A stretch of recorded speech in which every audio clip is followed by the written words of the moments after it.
आलापल्ली सिरोंचा मार्गावर जड वाहतुकीमुळे लहान गाड्यांना अपघाताचा धोका, आरटीओ गडचिरोली याकडे लक्ष द्यावे, नागरिकांची मागणी। यावर्षी तरी आलापल्ली सिरोंचा रस्त्याचे काम पूर्ण होईल काय? रस्त्याचे काम पूर्ण न झाल्यास या वर्षीच्या पावसाळ्यात पुन्हा नागरिकांना रहदारी स्मरण यातनेला समोर जावे लागेल की काय? रस्त्याचे काम कासव गतीने का होत आहे, याकडे राष्ट्रीय महामार्ग विभागाचे लक्ष आहे काय? अनेक दिवसांपासून रस्त्याचे काम पूर्ण न झाल्यामुळे अनेक अपघात झाले आहेत, याचे जिम्मेदार कोण? गडचिरोली जिल्ह्यातील 3 आमदार, 1 खासदार सह पालकमंत्री तथा मुख्यमंत्री झोपा काढत आहेत काय, असे अनेक प्रश्न नागरिकांना पडले आहे।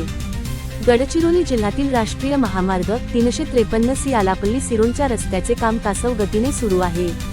त्यामुळे 2026 वर्षाच्या पावसाळ्यात पुन्हा रस्त्याची दुरावस्था होऊन नागरिकांना रहदारीसाठी मोठा त्रास सहन करावा लागेल की काय, असा प्रश्न नागरिकांना पडला आहे।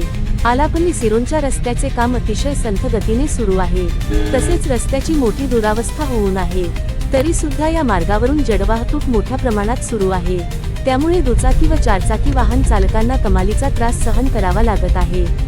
तसेच दुचाकी चारचाकी लहान वाहनांना जड वाहतूक रस्ता न देता ओव्हरटेक करत भर वेगाने समोर निघून जात आहेत। त्यामुळे लहान वाहन चालकांची या रस्त्यावरून येताना मोठी फजिती होत आहे। तसेच रस्त्यावरील बारीक केट्टी उखरून आहे, त्याचे धूळ होऊन रस्त्याचे मोठी धुळीचे साम्राज्य निर्माण झाल्याने लहान वाहन चालकांना वाहन चालवताना त्रास सहन करावा लागत आहे। या जड वाहतुकीमुळे नागरिकांना होणाऱ्या त्रासाबद्दल उपप्रादेशिक परिवहन अधिकाऱ्यांनी याकडे लक्ष द्यावे, अशी नागरिकांकडून मागणी होत आहे।